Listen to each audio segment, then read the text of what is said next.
ఎదురుగా నిలిచిందును,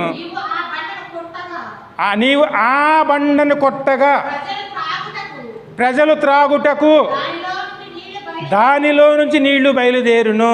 ప్రజలు త్రాగుటకు. ఎందుకంటే మన దాహం, మన ఆయాసం అంతా కూడా దేనివల్ల వస్తుందంటే పాపం అనే దప్పికండి. పాపం అనేది మన హృదయంలో ఉన్నప్పుడు ఎవరికి తృప్తి అనేది దొరకదండి.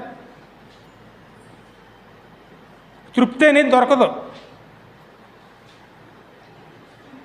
ఎందుకంటే ఆ కడుపు నింపుకునే ఆ సమయంలోనే కదా, అంత 4 ముద్దలు తింటే కడుపు నిండుతుంది కాబట్టి తృప్తి పడగలుగుతారేమో, కానీ మిగిలిన ఏ విషయంలోనైనా చూడండి తృప్తి అనేది వాళ్ళకి కనపడదు.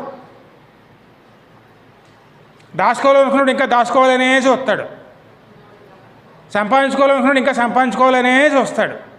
తృప్తి ఉండదండి.